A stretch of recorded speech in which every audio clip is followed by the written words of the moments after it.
Okay, there we go. Do you want to do your little bit with the video then, Natasha?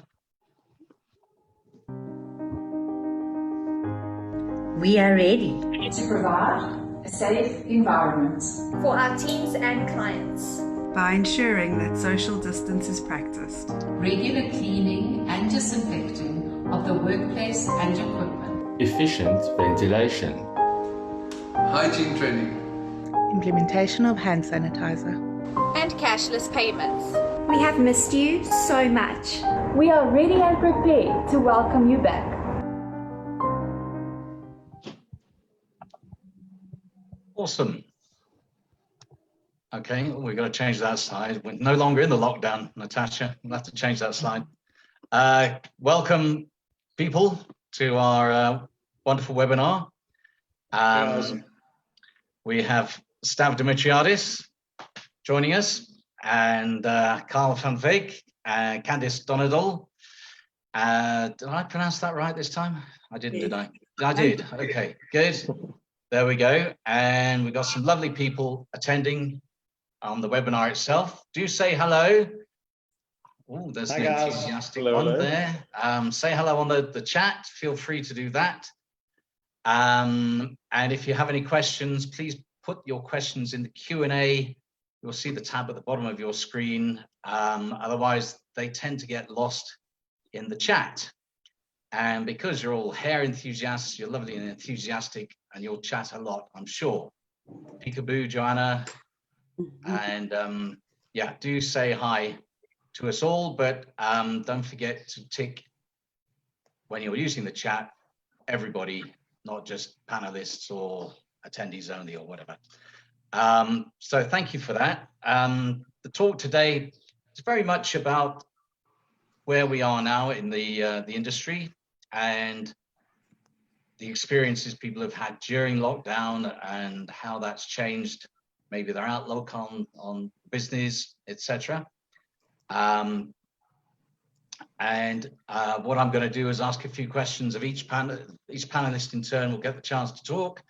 And if there's any particular topic that a panelist wants to spout forth on, that'll be great as well. And let's see where this goes. But hopefully there'll be a great benefit. It is being streamed live on Facebook. We are also recording it, and therefore people can watch it again on YouTube should they wish to. So without any further ado, I think, Stav, you gave me a little list of questions, so I'll start with you if I may, and ask, particularly because both you run salons as well as brands, how does the lockdown have affected you and therefore the industry? You know, every single day, I mean, the reality of what we've gone through changes. And I think my reality and the way I see our business and the way I see our industry changes every single day. It's actually quite a weird thing. And I think every time we go through some sort of trauma, it takes us time to adjust what the new reality is. So I think that there are really two sides to this. One is how the consumer has seen the close down and how it relates to our industry, and how the actual salons are responding to it. You know, the kind of things that influence what our future industry is going to look like are things like how have the clients adapted to not being able to go to salons? Because I don't know, there was an article a couple of weeks ago about the cosmetic sales through Discount, and they have rocketed. Things like do-it-yourself nails and you know, doing home color. So the problem with these kind of changes is that, you know, if they start getting results that they can live with from doing their own color, it starts affecting the industry in the long term. There was also an article in the Business Day a couple of months ago, and it says that, you know, changes in business, like putting staff on temporary layoff, you know, you'll do it for 1 or 2 weeks, and if the layoff changes or the circumstances changes, you'll take them back in. But if the circumstances of what we're going through now last a little bit longer, the company adapts to running the business with less staff. So these kind of emerging trends have a long-term influence on our business. You know, it is scary for us, for consumers that can just afford our services, to start doing their services at home. The other trend that we saw emerging is a lot of hairdressers just broke the lockdown and started going to doing work from home or going to their different clients' houses. And a lot of them have realized, they said, look, I'm making more or less the same money going to people's houses or working from home. Why do I need all these big rents? Or why do I need work for a boss where I can make the same money and work less days and less hours sometimes? So these are the kind of trends that we've got to try and get a sense of what are they going to result in and what is the industry going to look like when things open up. Because we had a big rush in salons, for the first couple of weeks when we opened up. We found last week things have slowed down a little bit. So we are looking at the industry day by day. And I think that's how every single salon needs to look at their business, because it's going to change. We cannot guess what the trends are going to be, because the reality is always very different. But we've got to have an open mindset to be able to take advantage of those trends. So the industry is changing. We just need to be sharp enough to be able to survive. Yeah. I know that companies that were renting office space before lockdown have now, they've moved all their staff to homes, and a lot of them aren't thinking about going back to the office anytime soon. So it's affecting lots and lots of people. Well, Phil, I must tell you, my business, there's 3 of us in the office, but there's usually about 40 people. Yeah. Everyone's working from home. We had 6 cases of COVID-19. So, I thought everybody can work from home. So, do we need all these big offices with training centers? We can do everything from Zoom. So everybody's doing this analysis of their business and saying, how can we change and adapt our business? Yeah. What about for you, Candice? What did you... I think the main thing is, hairdressing stuff. I understand completely what you're saying about Dis-Chem and things rocketing, but I know from experience from being in the trade and being an educator that they might get that box color right the first time. They might even be lucky the second time. But by the third time they're using it, they've got overlap. The ends are going to be darker. They're going to have hot roots. And you can't make up for the experience and the way that you make your guests feel. So, we in the lockdown initially, I think what was really important for me was really being open and honest with my staff from the beginning, having really clear lines of communication and explaining to them that things aren't going to be the same. And I've always been really generous with them, but just being open and honest and saying that when we do come back, I don't even know if I can pay them 50%, but because the lines of communication were so open and I really communicated with them every kind of second day during lockdown, it really enforced the loyalty. So nobody actually wanted to go to people's houses. I actually phoned stylists individually and I asked them if they would be willing to break the law, and if they wanted to go and earn a little bit of extra money, I didn't mind, because there was nothing that I could do personally to help them. And then a lot of our clients started requesting the DIY kits, which initially I had a huge issue with. And I did a video that just explained to them what would happen if they did go for a box, and if they felt they needed to, that the lines of communication again were open, that they need to phone us from Clicks or Dis-Chem and ask us what color they needed, if that's the way they wanted to go, so that at least we could advise them. And, great, color corrections are amazing and they bring money into the salon, but people don't necessarily have 3,000 to 5,000 Rand to fix their hair. So I would have rather just said, take the lightest blonde, or, whatever I could have advised them. And then I started selling DIY color kits, but I didn't advertise it. I just made little packages for people that requested. And then I made a private video where I literally stood in my bathroom and I painted conditioner on my hair bit by bit. It was like such an amateur video, but it was authentic and it was real, because I don't apply color on my own hair. I was going to go as far as putting a tint on my hair and have orange roots, but I just didn't want to deal with having to fix that afterwards. And most of them, sent me messages. I even taught them how to really dry emulsify so they wouldn't have the stain on their faces. And all of them sent me pictures of their hair and they said, never again. Like, it was great. Okay. They feel better about themselves, but what a mission and what a newfound respect they have for us. So I think that was, just having open lines of communication with staff and with your clients was really, really important. And also just showing them that they're not going to get the same experience by doing it at home. And, I've always believed that there are 2 categories of people. There are people that think that they can do their hair and they'll always try. And then there are the people that really value us as professionals. And those are the clients that I want in my salon. So even if it, kind of did a little bit of getting rid of the people that don't really deserve to be there, then so be it. If they want to do their own color at home, then that's just the way it is. And you know, they'll eventually come back when they need to fix it or they want to change their color. Because again, that's something you can't do.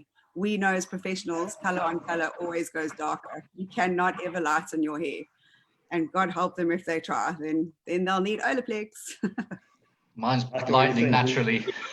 Sorry, I just want to add to that, Phil. I think we saw a big rush in people going back to salons to fix their hair after using box color. So you're 100% right, and please may that continue. The problem or the concern I have is allowing clients to find an alternative. And I think we shared the same concerns as Candice in supplying professional color through the hairdresser to the consumers. But you know what, guys, we've got to protect our market. You know, if we allow them to go to, and of course the color is not going to be great, all the rest of it, there is a danger, even if we lose 10% of our clientele going to retail, it's going to hurt all our businesses. And I think everybody was reluctant about selling professional color or making recommendations and then sending professional color to the clients. But at least we've got a chance of maintaining that clientele in the professional market. And I think everybody did that. I think it's time to pull it back a bit, and we started pulling it back now because the salons are open. Because again, we've got to protect what makes our industry unique. Okay. Sorry, I had to mute the microphone because the dog. Kyle, what are your thoughts on this? How we were? No, I definitely agree with protecting our industry in that sense. I must say I do quite a lot of blonde clients, and that's something you really can't do at home. So many can go wrong, from orange roots to burning your own scalp and everything like that. We did have a few requests like Candice for DIY kits, and I only gave it to a certain amount of clients that really couldn't push through that time. But at the end of the day, it's about the experience. Going to someone's house, just leaning over the bath or getting like a portable wash basin or anything, it really doesn't work at all. It's just not, the whole experience gets thrown out the window. So all in all, I would say it's about the experience that you get in the salon that makes it worth a while. And like Candice as well, we had a few clients that like did use box or whatever, but most of them came back to just do color corrections, just to get that salon experience, just feel how it feels to be in the salon. And a lot of them actually like to get out of the house. I mean, me personally, it's nice to make food at home, but sometimes you want to get out. You want to have that whole experience of being dined and just pampered or whatever you like. So I would say it's just breaks down to experience once again. Yeah. And have you, one of the guys that emailed me earlier in the week when we announced this webinar was saying that one of their problems was that during lockdown, a stylist would start looking after clients from home. And now he's lost the stylist and those clients because they're now getting a cheaper deal at home with whoever this was.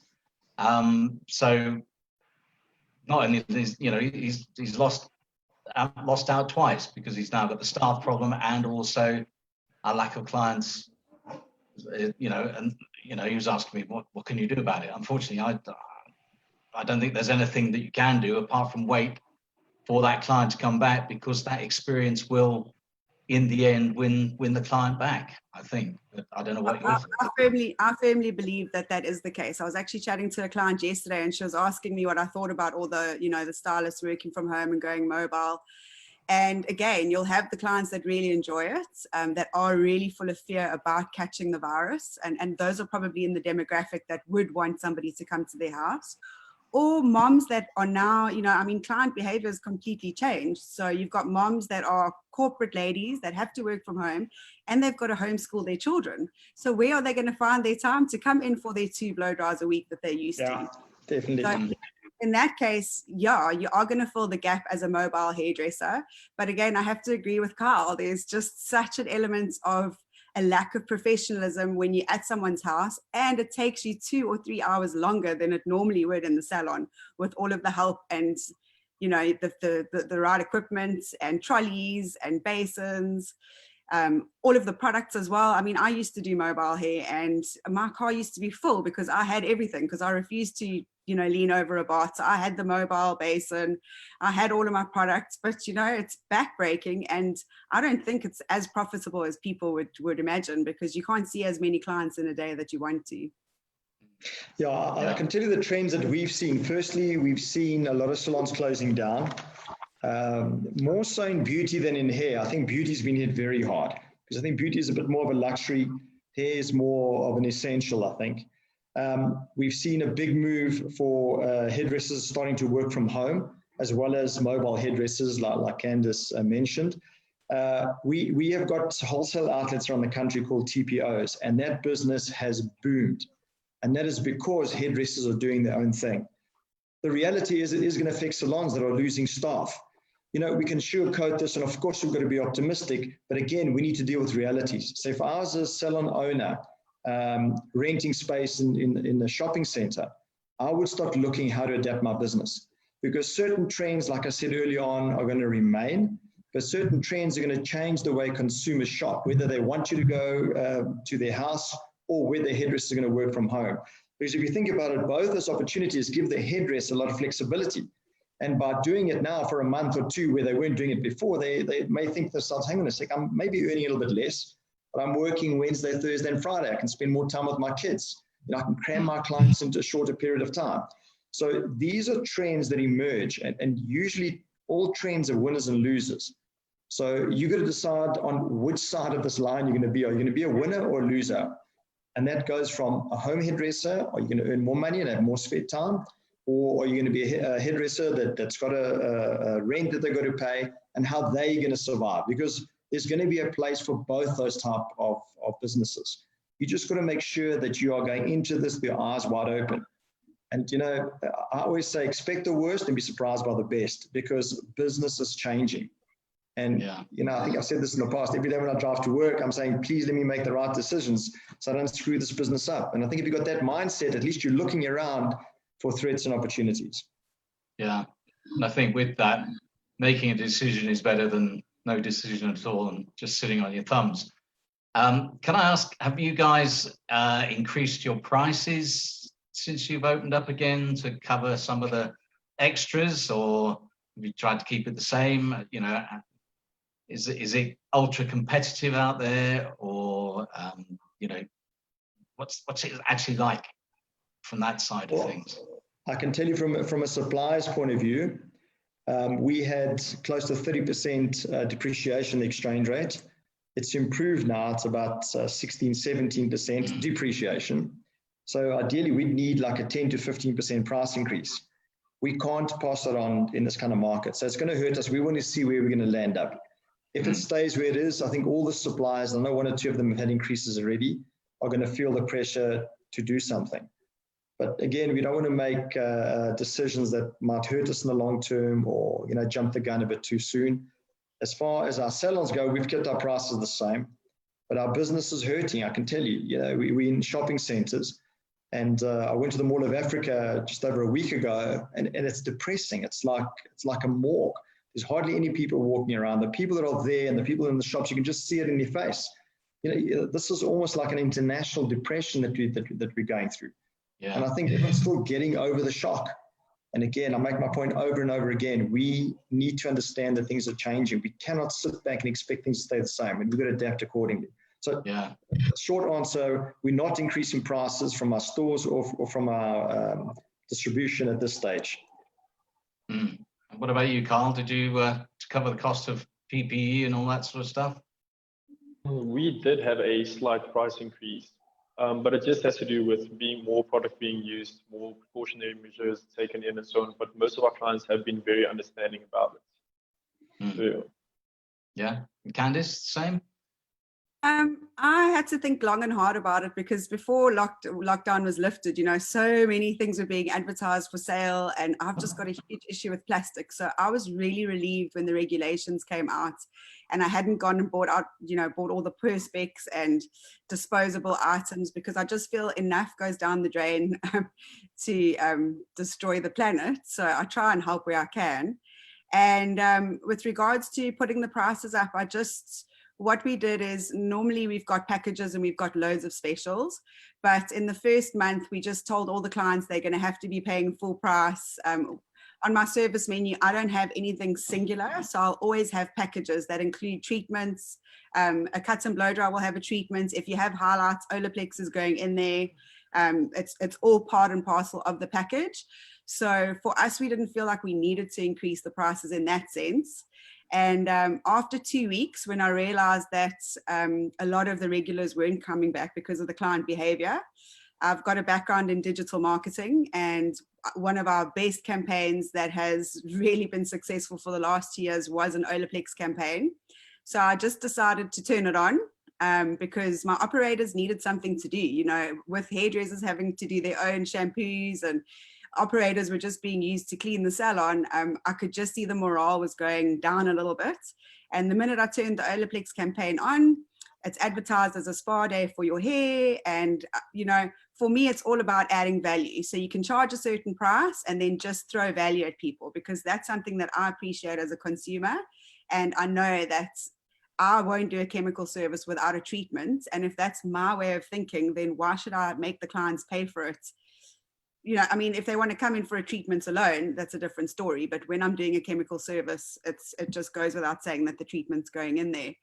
So Olaplex, we advertise as spa day for your hair, and we just explained that it's good for all types of hair. We made it sound really, really luxurious. We also pair it up with a Joico treatment, and they get lovely head massages, and we do the head massages because we've got so much perspex and masks on our faces.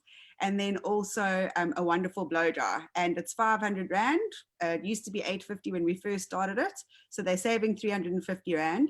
And Olaplex completely came on board with us, and they gave us a wonderful deal, giving us extra number 2. So with the added value, when they come in, and if they send us a message right away, then they also leave with a little bit of the number 2 to use at home, because they would have had the bond strengthening treatment. Right. And it has done phenomenally well. I mean, it brought in an extra 35 grand this month, which, you know, we really needed. And now from next month, I've got a special advertising, $9.99. You get a quarter head of highlights, you get the Olaplex in the product, and you get a cut and blow dry. Just because I want feet in the door. And if my clients aren't coming because, you know, they're full of fear or they're stuck with the different situations that they have, then I've never had a problem with the stylist leaving and losing business since I've started digital marketing. So for me, I just turn the adverts on and we get new business through the door. But initially I was a little bit worried about that because, you know, it's clients that we don't know. So are they going to bring the virus in? Are we going to live in fear? Are we going to let COVID rule our lives? No, not at my salon.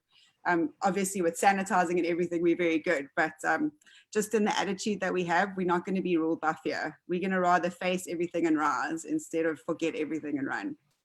Yeah. I must tell you an interesting insight. Our 2 brands that are growing in this environment are 2 most expensive brands, which is quite an interesting thing. And I think it talks to the kind of clients that are bulletproof and will keep coming to the salons. I mean, Kevin Murphy and Olaplex are expensive brands.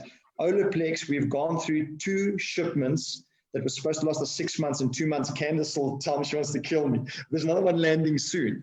But it's interesting that the expensive products are the ones that have sort of kept their market share. Is that, do you think, because those that can't necessarily afford them have gone down the clicks and the discount kind of route? Definitely, Phil. I think the income earners they're going to have money no matter what. So it doesn't change anything for them. And also, I think in this kind of environment, if you got 2,000 Rand to spend, you're not going to take a chance and get something that you've never used before. You'd rather go for something a little bit more. You pay a bit more, then you know it's going to last longer, give you better quality. So I think there's a play between those two concepts. Yeah. So post lockdown, obviously you all had a nice little surge at first. How were the clients in dealing with the PPE and the protocols and all of that sort of thing? Were they all very amenable and willing to do that? Did you ever have any problems with that? And what other experiences, have changed the way that you look at business, I suppose? You know, we having meetings with my staff every single week because it's important for us to try and get a sense of what's happening out there. And I think everybody's taking, well, most people are taking this PE seriously. But what they've been saying is the last week, they've been going to salons and everyone's sort of lost interest in it. A lot of salons aren't wearing their masks or they're wearing it below their chin. And for me, that's a problem because, you know, if a client's sitting in your chair and, you know, they're not going to feel comfortable with you doing it because you wear the mask for other people, not for yourself. So a lot of hairdressers think, well, I'm not too worried if I get it, but it's not what you feel, it's what the client feels. Absolutely. So, if, you know, you're standing over the client and they can almost feel your breath. They're going to be thinking, do I really need this? And I think you don't need that risk of clients that are, some clients don't give a damn and no matter what you do, they'll be in your chair. But then some clients are walking past, seeing all your staff walking around without masks or not wearing PPE properly. And they say, well, you know what, I'd rather do something at home. So I think we've got to take this seriously. You know, people have got to wear masks and if they need to wear shields, they wear shields. That is for the client to feel comfortable coming into the salon. You know, the other thing that I think is emerging, I think is going to have a bigger impact on our business is we need to look at the profitability of our business now. So PPE will get clients in, but where are we going to be in the future? So the kind of things that I would be looking for if I was a salon owner is the profitability of our brand. Are we making the right margins? Are we getting the right support? And another thing that I think has worked for a couple of salons is if the salons make personal appeal to their clients, because sometimes unless you put a problem in front of them and get them to consider it, you know, they might not think about it. And the kind of things we've seen some salons saying, please come and support my salon. We'd love to do your hair. And say, oh yeah, actually, I've got a relationship with my hairdresser. I want to support them. Let me make an appointment. You know, so telling them that you need this support, they understand it now. Everybody's in the same boat. So if they're thinking of doing their hair, they'll come to you rather than, you know, maybe phone a hairdresser to come to their house or buy discount stuff. I think it's the incremental things that we are going to do. I mean, not one of these things is going to make you profitable, but doing lots of different things that will add another 2 or 3% to everything that you do will put you in a better position to survive this. Yeah. And Carl, what thoughts do you have on that? You know, the experience. No, we didn't really have pushback from any clients or anything like that, because in the building, when you come in, they take your temperature and you have to wear your mask at all times. So we didn't really have problem with the PPE. I would say it's more towards the stylist side, wearing the mask, the fatigue, just moving around and so on. A lot of them saying they're getting nausea, headaches, and just small things. And it's just to move away, just to get a breath again. I think that's maybe the biggest thing, especially with like the color corrections as well with our clients. They sit there for 3 to 5 hours and they can feel it's just basically suffocating. But other than that, it's not really any other problems with the PPE. Yeah. I suppose fortunately, I don't have to wear a mask a lot, only when I go out to buy the groceries or whatever. Unfortunately, not the alcohol anymore. But yeah, they are uncomfortable. They're not nice. But if it's to protect your business, I would have thought, you know, it's essential. Yeah. Candice, any?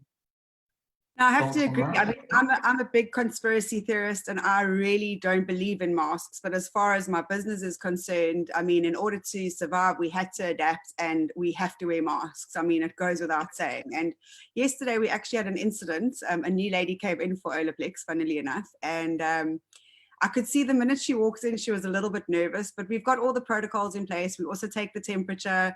We actually prefer to point the gun at the neck because, I mean, we don't want to shoot all of our clients in the head the minute they walk through the door. Energetically, I just don't agree with it. But anyway, off she went for Olaplex, and we had another client there that kept taking her mask off. But I didn't know that because, I mean, she was at the basin. And then the stylist came to me and she said, listen, there's this lady here and she's really upset because this girl keeps taking off her mask and she keeps coughing and she's freaking out. So my business partner had to just go and do some damage control. And, you know, we had to ask this client very nicely to just keep her mask on. Otherwise, she's going to have to go or she's going to have to sit outside. And it turns out that this nervous lady was actually from the Center of Disease Control. So she was obviously on high alert and completely fearful.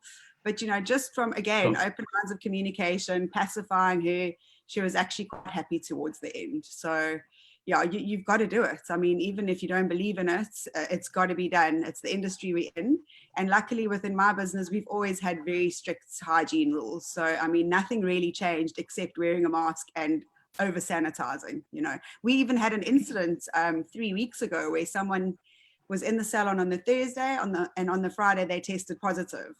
So, I mean, we didn't know what to do. We didn't know if we had to close the whole salon down for 2 weeks. It was very traumatic for the first 24 hours. But what we decided was the stylist that did her hair, I mean, he was the only one in close contact with her. So he had to go get tested.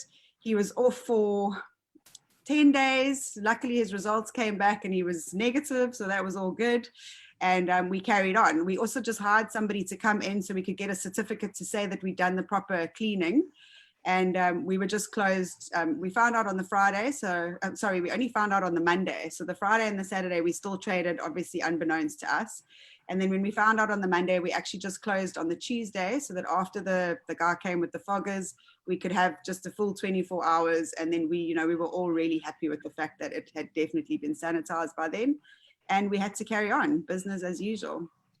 Candice, can I just make a comment? I think what you have to do is close for 24 hours and sanitize your salon. We've got to be careful with all these foggers and all the rest of it, and I'll tell you why.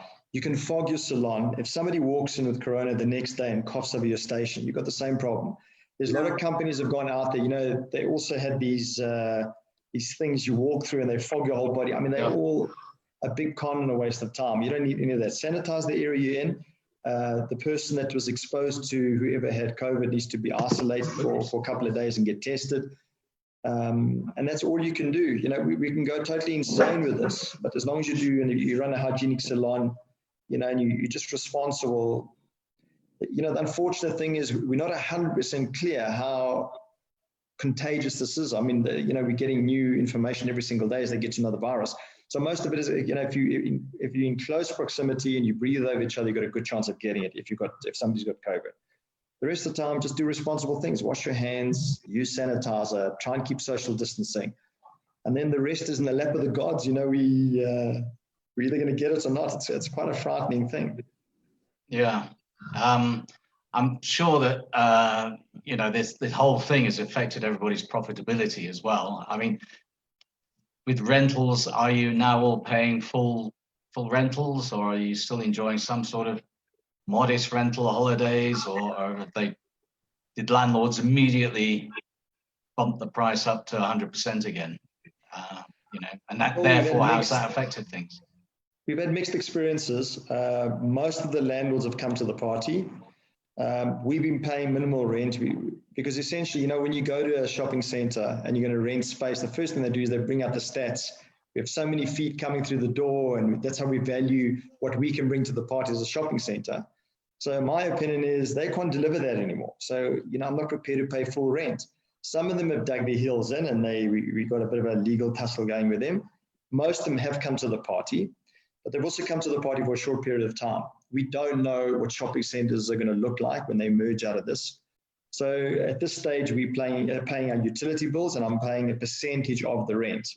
And most of them, seem to not accept it, but they're not putting us under pressure at the moment. So we are deciding this day by day.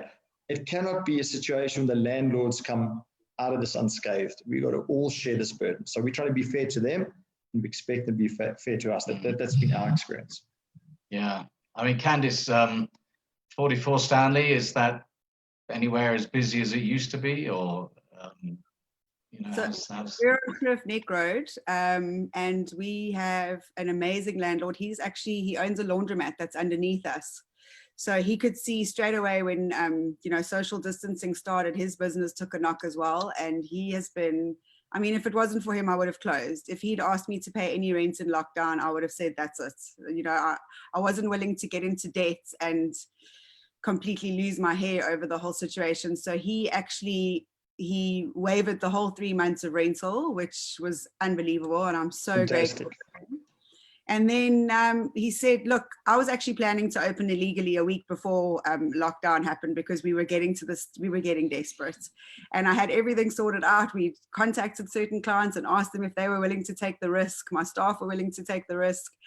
And when I told him, he was like, no, I'm not allowing you to do anything illegal on my property. I've stood by you. I've allowed you no rental. And I kind of had to submit and just go, okay, like, you're right. You've been amazing. And then he even said to us, let's just see how this month goes. When you go back to work, let's work on it, you know. And then 2 weeks into coming back, he gave us a letter that told us he was waiving the rent for the last 3 months. And then he also gave us a reduction of 25%. So he's just been amazing. And I'm so That's grateful. right. Yeah, that's good. Carl, your experience? Yeah, I must say our landlord was heaven sent in this time, definitely. Also got a big reduction. It's only from this month we are basically paying full because we are in the stance now to basically do it. But yeah, they actually did help us out quite a lot these last 2 months. Yeah, I mean, certainly my experience from people I've talked to has said a lot of landlords have been very flexible, but there are, as you mentioned, Stav, some they just don't see why they should come to the party at all. Well, we're kicking back, Phil. It's crazy. Well, good for you, and I hope others that might be, listening to this also are fighting it, because that, I mean, it's things like that that are affecting profitability. Obviously, the PPEs. Is there any other issues that affect profitability in that way? That could be addressed in some way?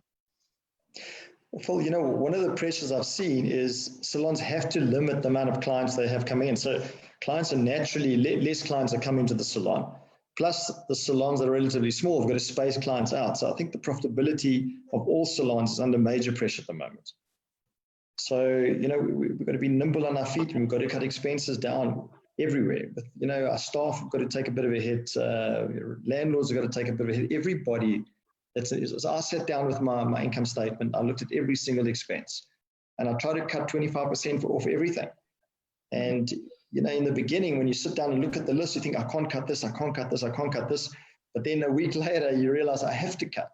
So when you look at it again, there's opportunities to cut. So once you get a sense that you're in control of your expenses, it opens up your mind to start saving. And we've got no choice, guys. Business is not, in the short term, not going to go back to where it was. There's so many pressures, social distancing, our staff working from home, clients looking for alternatives, clients spending less, coming less often to our salons. All those kind of things have an impact on our business. And maybe you're one of the lucky ones where it only affects your business by 20%. Well, to stay profitable then, you've got to cut your expenses by 20%. So yes, there's a lot of things coming at us at the same time. And we've got to evaluate our business on a daily basis, looking at every single area to cut, and everybody's got to pitch in. Yeah. Any thoughts on that, Carl? No, I fully agree. I think the biggest thing now, with the only one client at a time coming in, it obviously does affect the margins quite well and so on. And then with the cases rising as well, we've been seeing more and more people are getting scared to come into the salon or just go out in general because it is just rising up from there on. So it's just overall, we've seen, like, and as Candice said previously, a lot of people still have their kids because they're too scared to put them in schools or anywhere like that, and they can't bring the kid with because they don't want to go through that hassle as well. So it does make it a little bit difficult in that sense. Yeah. Phil, I got a brilliant promotion that will bring a lot of clients to the salons, and that is to offer free drinks in the salon, and you'll get full. There you go. Well, great. So you're going to be supplying those drinks, Stav, as well as. We were going to, funny enough, we got a bar here, and every Friday we have drinks for my staff. And we must have probably had about 120 bottles of wine. And during the lockdown, my staff have been coming, can I get a bottle? Can I get a bottle? We've got none left at the moment. So no, we can't. Yeah. That's not so good. Candice, any thoughts on that particular topic? One of our signature services was always you get a lovely cappuccino and a wonderful biscuit, and obviously that's now not allowed.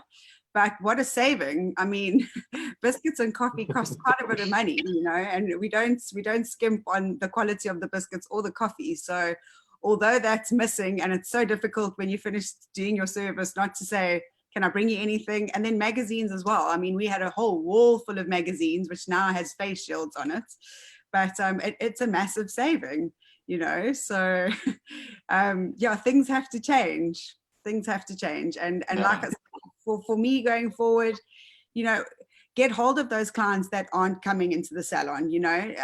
They're probably not coming because they don't want to, like Kyle said again, homeschooling. But, you know, maybe creates an opportunity for somebody that's actually willing to go to their houses and see who wants to come and have mobile hair done. And, you know, I'll still send out one of my hairdressers. You know, I think working in a salon, you still have that support. There's always product available. There's always retail available. And when you're on your own and you've never actually worked for yourself before, you don't realize how expensive it is to run your own business. You know, I mean, you go to a client and they want a color change and you've only got certain colors. What are you actually going to do? Yeah. So yeah, again, it's just thinking out of the box and just reminding them, again, I'm going to come in with the social media aspects and Facebook ads. I mean, I've spent 2 years really working on an audience in a 5-kilometer radius. So I can put an advert on and I can really speak to our clients and just let them know that it's safe to come in. You know, loads of pictures on our Instagram stories showing that we are really compliant. Just reminding people what they're missing. You know, it's been 3 months. A habit is easy to kick after 3 weeks. So people have probably started learning how to paint their own nails and do their own facials. And again, with the virtual world, nobody's going to see your nails. Nobody's going to see if you're wearing slippers, you know, that kind of thing. So just got to think about where people are and what their behaviors are and try and accommodate accordingly. Yeah. You know, Candice, you spoke about the teas and coffees. You know, it's so strange socially how some situations become awkward. I've got people coming to see me here, and when they arrive, I don't know what to do. Do I shake their hand or do the elbow touch? Do I wear a mask? And you can see they're just as awkward as each other. So I always have the conversation. I said, what do I do? Do I hug you? And anyway, I think you're working it out. And also the first thing I do is when I take somebody to my office, offer them tea and coffee, and I've stopped doing that. Not saving much, but I've stopped doing it. Yeah, no, it's difficult. I met a guy recently, and he was trying to do the toe or the foot greeting. I thought he was trying to kick me. Never met the guy before. I think he was, Phil. You just misconstrued it. Does he know me already, you know? So, I mean, obviously the PPEs, and we've got one question about the additional expenses of PPE, etc. Everybody's absorbing that by the sounds of it. What about the future? Do you know, are you guys just hoping that business will just gently increase as we might hit this curve that people keep talking about in September? So maybe October, November, going towards Christmas, things will just improve, confidence in the clients will improve.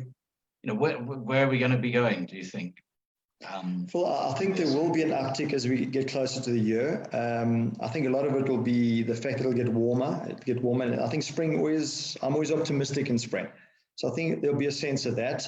I don't see business getting anywhere close to what we were doing before until the vaccine is out. I think people are going to be scared.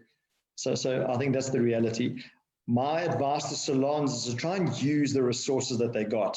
So if you've got downtime, so if you open 8 hours a day and you only got clients for 6 hours, is try and use this extra 2 hours for promotional purposes. And I'm not a big believer in discounts, but I would try and add value. Come and get your color done, and we'll throw in a free blow wave or a free treatment. Try and use the resources you got. I mean, you're paying for the electricity, you're paying for your staff. You know, you're spending the time in the salon, and try and find creative ways to use that time, and rather give time away than take discounts and services or give things away. And also approach your suppliers and try and put them under pressure, Candice, on how they can help you. I'll call you later. So, you know, I think we all got to be creative. There's a limited amount of business out there, and we've got to try and maximize what piece we will get out of it. I've got to say one thing that really surprised me, and I took a shot in the dark with this campaign that I did. I'm going to talk about Olaplex again, and it's not because I want you to call me stuff. We've got a campaign called the Olaplexillion. So we do Olaplex first, and then we follow that with a Brazilian or a keratin treatment or microkeratin or whatever you want to call it. And I've got that going for 1,500 Rand, and we include a free shampoo and conditioner, and again, the famous little Olaplex shot. And people are spending 1,500 Rand. I mean, I thought it was a little bit of a shot in the dark, but again, it comes back to the added value. That free shampoo and conditioner. Number one, you're making sure that the hair is being looked after, that treatment that you've done is going to last, and they feel like they're getting something. And again, it's just how you market a product. You just have to make it sound amazing, which it is, and people will come for it. Again, what do people need? I mean, for 3 months, they haven't been able to do Brazilians. And I mean, myself, I had frizz for the last 2 months of lockdown. I haven't seen that in years, because I've always had, the product available and somebody to do it for me. So that's actually done really well. And, for the salon owners out there, the cost per application for Brazilians and Olaplex for that matter, you can really make a lot of profit on that. Again, like within my salon, I've got operators that do that. They are trained in doing it, and they earn salaries. So I don't necessarily have to give them a commission on each service. I kind of incentivize them. So I think that's a really, really good thing to think about as well. It's not really discounting it. It's just adding value so that they can and they feel like they're getting something else. I think you've got to look at how the different sectors of society have been affected, especially the ones that come to our salons. The top end of the market is bulletproof. They're going to have the money to spend. The bottom end is getting tourist payments, because a lot of the staff that I had that I've in the warehouse, they're earning more or less the same money. You look at the civil servants, they've been getting full salaries. They're not affected. It's more the Caucasian middle class and the black middle class that's been affected. So we got to try and come up with promotions that appeal to them. So like the promotions Candice mentioned, and I'm sure you're doing something similar, Carl, we got to go to that sector that is looking for value for money. They're not looking for discounts. They're not looking for cheap. They need to try and get more for spending the same amount of money. So if we can have that as a thought process in putting promotions and campaigns together, I think we can start keeping as much of that market coming to salons as possible. Yeah. Any thoughts on that, Kyle, from your side? No, I fully agree on that. Okay. We've got a few questions. They're ones that Star has forwarded from social media. Things like the PPE we've talked about, but the question is, are they helping when customers come through to get their hair done, or do you feel like they're pointless and customers could just be lying? Any thoughts? Sorry, I don't understand the question, Phil. So with the questionnaires that the salons, that I don't know whether your clients fill in a questionnaire, whether they've got a cold or whatever it might be, or they've been in contact with somebody, are they a pointless exercise because maybe clients are just ticking the boxes and not actually telling the truth? So it's unknowable. I think what we've advised our salons is if somebody comes in, they're showing symptoms, send them off. I mean, it's disrespectful for them to even come to salon if they got any symptoms. Yeah. Other than that, it's unknowable. I mean, the temperature thing, what does it mean? I mean, you can spread the virus if you're asymptomatic. So, we all taking a risk. I think just leaving our houses is taking a risk. And each of us have got to make a personal decision that risk is worth it, or if our lifestyle and our finances can afford it. But other than that, you can only do what you can do. So if somebody texts and says everything is okay, you got to take them at their word. Unless you subject them to a blood test, it's maybe not a bad idea, right there in your salon. It'll take 10 days before you can let them in because the results. Yeah, exactly. Yeah, you can lock them in the back because you don't want to lose a client. Yeah. I mean, do you all do the questionnaires? I also think that it just boils down to, again, communicating and educating your clients. Like before we opened, or at the beginning of when it was lifted, myself and my business partner did a little newsletter video. I found video is just so much more powerful than sending out an email where people have to read. Again, they've got millions of Zoom meetings that they don't need to be on, so rather have something quick and easy, which I think video is. And just explaining to them, that things have changed. This is how it is. We're only going to be able to see one person at a time. What's also worked really well, which is amazing, and it was a great opportunity to change it, is that we ask all of our clients to pay a 50% deposit to ensure that they actually come for that appointment. And we explain that they're going to be the only one that's there. So if they don't come, we don't have business. We can't go and grab. That's a good idea.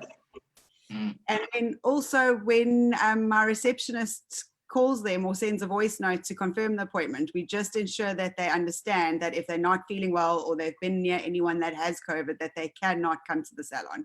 And obviously then that 50% charge, if they didn't come, would fall away. And then they have to fill in the questionnaire. So interesting, I had somebody from the bargaining council come to visit me unannounced. She didn't have an appointment. And she still said, oh, do I have to fill this in? I said, oh yeah, I wasn't sure if it was a test or what. But yeah, we have to be strict with everybody that walks through the doors. Yeah. There's one comment from a lady called Kim Bismayer. Maybe I've pronounced that incorrectly. I would just like to say thank you to Twincare for all the support. Is that another one you paid, Stav? Yeah. Yeah, she was an expensive one. Hi, Kim. Thank you. Good girl. I've known Kim for 30 years. Yeah. All right. Okay. Well, I hope that our other suppliers are also supportive. I'm sure they are, of the industry. Is there any one last takeaway that any of you would like to share with the audience about more about the future and where we're going, and something, positive to finish with? Phil, I've never been a big fan of motivational talks or motivational videos or anything like that. These motivational, I was sitting next to Marisa, she's going to kill me, a couple of weeks ago, and she was watching this motivational thing, saying all the crap you expect to hear from a motivational speaker. Like, you've got to keep your head up, and you've got to stay positive, and, never surrender, and, all those kind of things take on a new meaning under these circumstances. I mean, we don't have to look at it from the cheesy point of view I've just mentioned, but, trying to have the right mindset makes a difference, because it's easy to get caught in this negativity. And for me, I'm very fortunate. I've never been depressed. I'm always optimistic. But, things are going wrong, and we have to have a different mindset.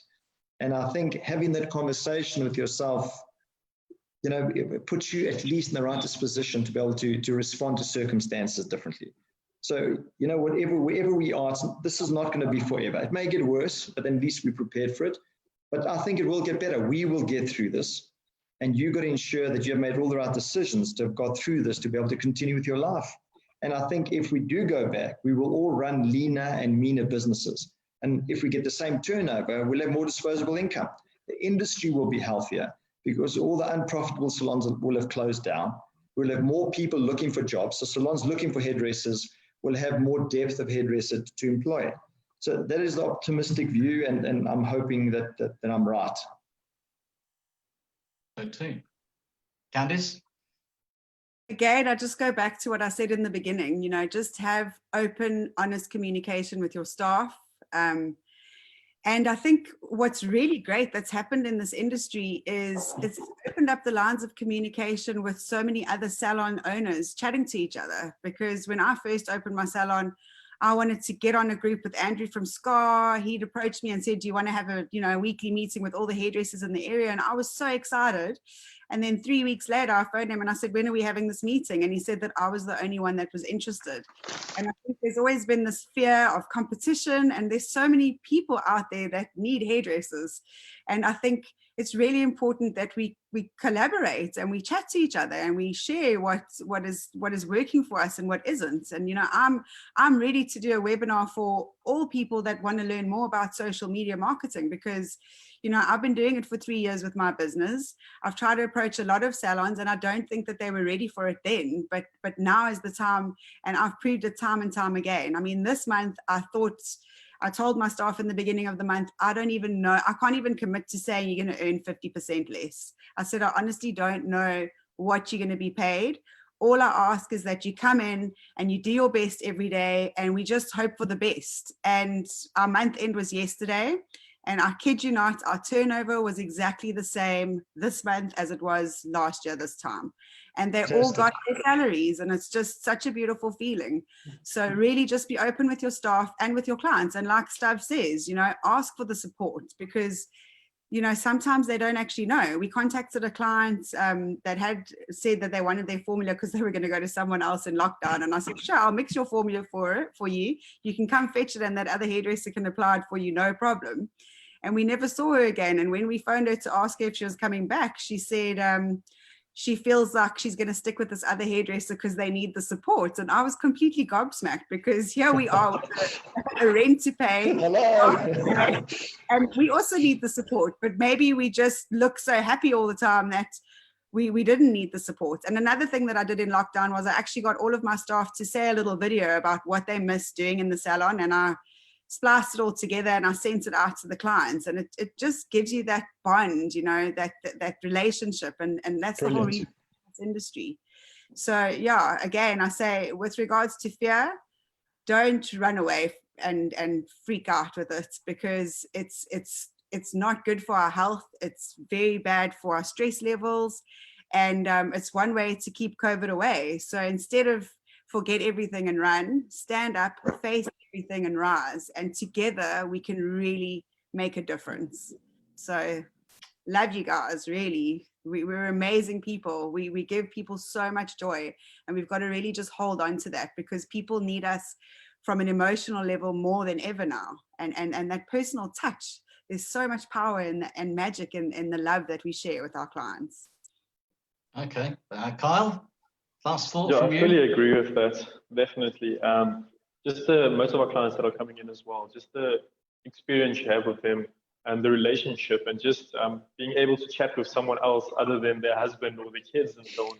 They really just like the experience they get out there. And we've had a lot of clients that come in and they're just glad to sit there for half an hour up to 4 hours just to be in it.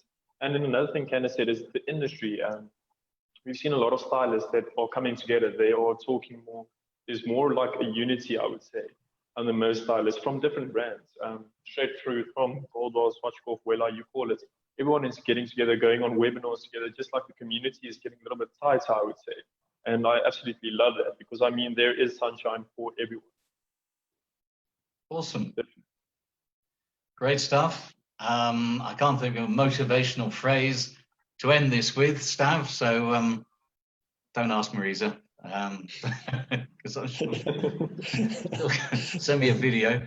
But thank you all for taking part in this webinar. It's been great. Certainly, I think it's been beneficial to the audience. We've got some good interactivity. And fingers crossed that things just keep improving. And hopefully we can all meet up at an expo next year as well. Although obviously, Stav, I'll be seeing you soon. I can see it coming. I can see the future. Good. Okay. Thank you all. All right, Goodbye. guys. Thank you, Phil. Thanks, Yes. guys. Thanks, Candice. Take care. Cheers, guys.